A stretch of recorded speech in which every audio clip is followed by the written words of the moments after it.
noite a todos, prazer estar aqui. Eu comecei a minha carreira de professor aqui na Mackenzie, em 2000 e... Não nem falar que vai dar vergonha, mas foi no 2001. O primeiro carimbo na carteira de trabalho. Vou tentar falar nesses próximos 20 ou 30 minutos. E eu começo com esse gráfico, que é um gráfico que eu tirei do paper dos chamados complexistas, né, que são principalmente físicos que começaram a estudar a economia a partir dessa ótica do que eles chamam de física das redes complexas, que na verdade é um negócio simples, né? Parece que é um negócio complexo, mas é simples, né? E ao longo da apresentação vou explicar em detalhes, mas o que a gente vê aqui nesse gráfico, né? Aqui a gente tem a complexidade econômica ou produtiva do país, no eixo X, e no eixo Y a gente tem uma medida que eles fizeram que eu acho muito interessante, que é a proximidade do sistema produtivo do país em relação a produtos sofisticados ou produtos complexos, né? Já na sequência eu vou explicar o detalhe disso. Quem está aqui em cima são os países mais complexos do mundo e que estão muito próximos. Vejam que aquilo ali é um número que vai de mais 0,8 a menos 0,8. Então quem está aqui em cima tem um sistema produtivo muito próximo de produtos sofisticados e complexos. Quem está aqui embaixo, que é o caso dos países pobres, tem um sistema produtivo muito longe, né? Ou não são capazes de produzir coisas sofisticadas e complexas, né? E aí, cada pontinho desse daqui é a situação de um sistema produtivo de um país para 120 países em 40 anos. Tá? Então, cada pontinho desse mostra a situação produtiva de um país em um determinado ano. Tá? Para medir isso daqui, eu vou explicar de maneira detalhada, mas a intuição é simples. A gente olha a estrutura de comércio internacional, o que cada país é capaz de exportar em cada momento do tempo e tira daí uma informação da sofisticação produtiva do país. Tá?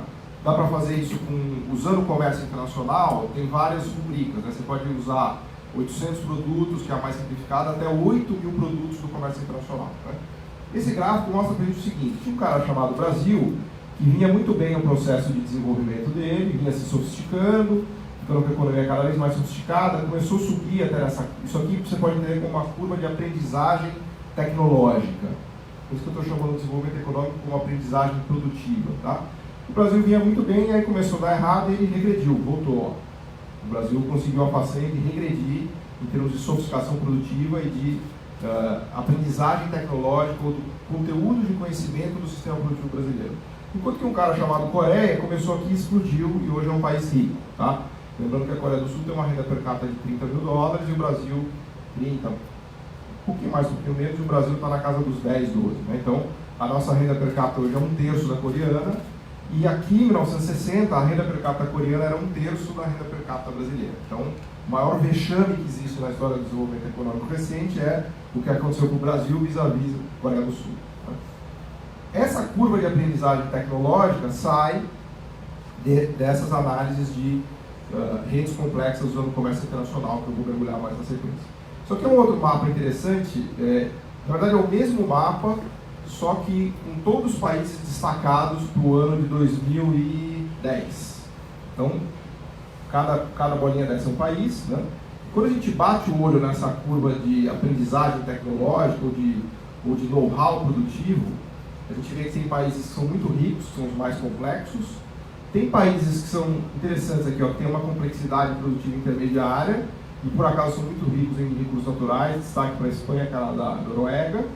Tem uns caras aqui que são as economias intermediárias, e o Brasil está nesse bolo. Só que é o que muitos economistas gostam de chamar de armadilha da renda média. Tá?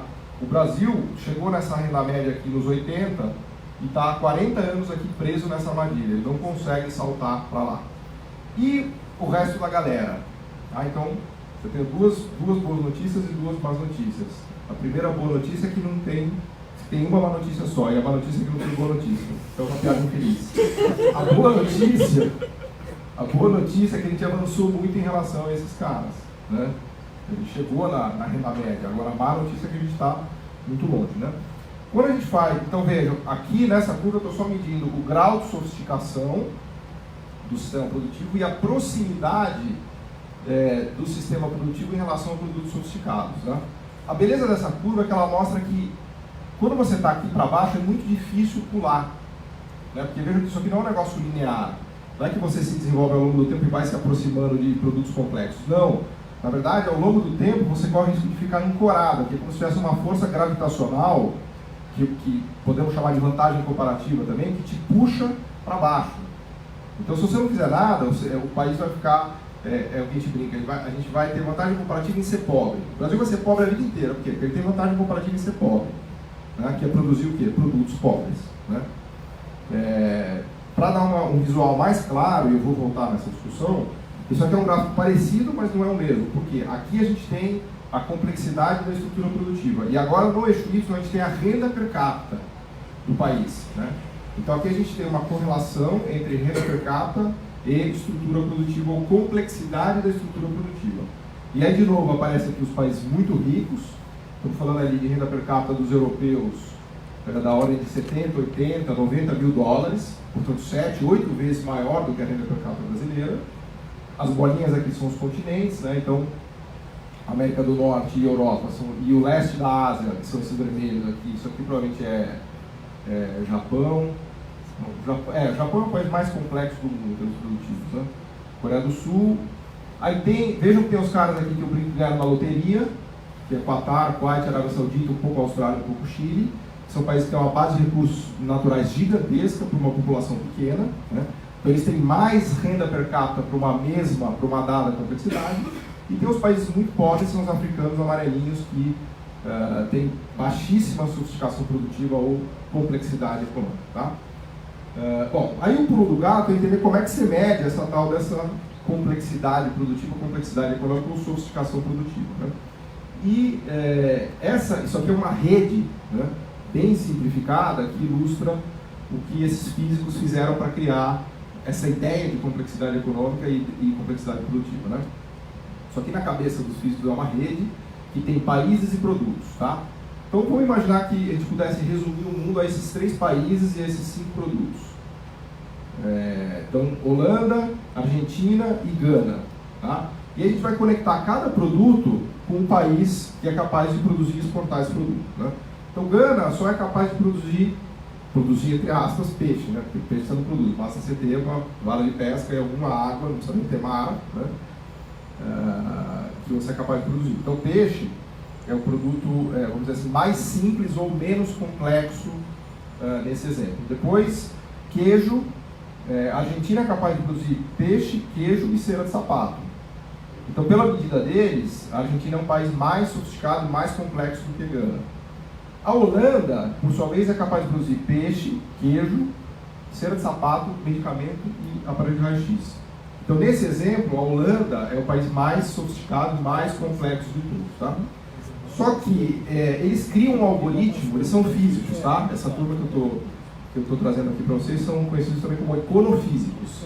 Então, basicamente, caras que viram que os economistas só estavam fazendo besteira e falaram, vamos estudar a gente, economia, para ver se a gente ensina um pouco para os economistas a quantidade de cagada que eles estão fazendo. Então, eles criaram um algoritmo que tem exatamente essa cara para fazer uma varredura do comércio mundial durante 50 anos em 120 países e detectar quais são os países mais sofisticados ou mais complexos, e aí eles chegam nesse resultado que eu mostrei para vocês. Então esse resultado ele é totalmente empírico e ele decorre de um algoritmo de classificação de comércio internacional. Não tem nenhum juízo de valor, o algoritmo ele não sabe que é muito difícil fazer aparelho de raio-x e que é muito fácil pescar peixe. O algoritmo não sabe isso. O que o algoritmo sabe é que pouquíssimos países no mundo são capazes de fazer aparelho de raio-x. Que todos os países do mundo são capazes de fazer peixe. Então o algoritmo conclui que fazer aparelho de raio-x é difícil, portanto é complexo. Fazer peixe é fácil, portanto é não complexo. Então é uma análise 100% empírica, não tem juízo de valor nenhum. E aí o algoritmo mostra isso aqui, fala, ó, pessoal, eu rodei uma análise para 8 mil produtos do comércio mundial, 50 anos, 120 países e cheguei nesse resultado.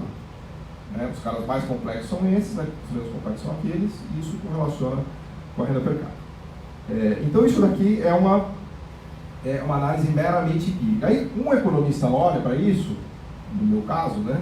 Fala, bom, peraí, aqui tem um negócio interessante. Aliás, tem várias coisas interessantes aqui, ó. Primeiro, isso aqui é o processo de industrialização. Olha que interessante. Cada passo que você dá aqui, você está se industrializando. Quando você chegou lá em cima, você atingiu o nível de industrialização high-tech. Né? Quando você está aqui embaixo, é a industrialização low-tech. E aqui é uma industrialização medium-tech. Então, no final do dia, você pode entender esse processo de sofisticação produtiva como um processo de industrialização que sai do nível mais low-tech, vai para o medium-tech, vai para o high-tech, e lá no super high-tech, você deriva para serviços empresariais e serviços ultra sofisticados. Né? Não sei se vocês tentaram já fazer um aparelho de raio-x, eu mesmo tentei e é impossível. É muito difícil fazer um aparelho de raio-x, pescar eu consigo. Então, os sistemas produtivos vão se sofisticando, conforme eles vão se sofisticando, eles vão se industrializando e dando passos no sentido de aprendizagem. Na verdade, isso aqui é um processo de aprendizagem. Por isso que eu coloquei ali no começo da apresentação que a gente pode entender o desenvolvimento econômico como um processo de aprendizagem e de industrialização, mas não é qualquer industrialização. Falar assim, o problema dos cepalinos é que o Brasil se industrializou e continua um país pobre. Toda a América Latina se industrializou e continua uma região pobre. Então os cepalinos estão todos errados. Não, calma, vamos olhar em detalhe isso daí. A América Latina chegou aqui, no melhor das hipóteses, ela chegou no nível medium tech, tá? Que é o quê? Que é a armadilha da renda média. Então a América Latina não conseguiu romper este nível de aprendizagem tecnológica, enquanto que vários outros países, e aí certamente a Coreia do Sul é o melhor exemplo de todos, né? Mas eu vou mostrar para vocês o caso da Irlanda, Singapura, Israel, que é um caso muito interessante que eu tenho estudado. Então vários países conseguiram saltar nesses últimos 30 anos e chegar aqui em cima e com renda per capita de $50 mil, e assim por diante, tá? Então, quando a gente fala de desindustrialização, para mim, desindustrialização é você migrar daqui para cá, ou seja, uma espécie de emburrecimento produtivo. Um processo de emburrecimento produtivo. O Brasil, mal ou bem, nos anos 80, ele quase chegou aqui no high-tech. O Brasil, lembrando que a produção industrial brasileira era maior do que a produção industrial somada da Coreia, da China e da Índia. Hoje nem compara de tão ridículo que é. O Brasil não chega a ter nem 10% da produção industrial somada nesses caras. Então, a desindustrialização é o processo de emburrecimento produtivo da economia brasileira. Tá? Tem um significado muito mais profundo do que a gente imagina. Na verdade, o Brasil está como sistema produtivo, e aí não são as pessoas. Tá?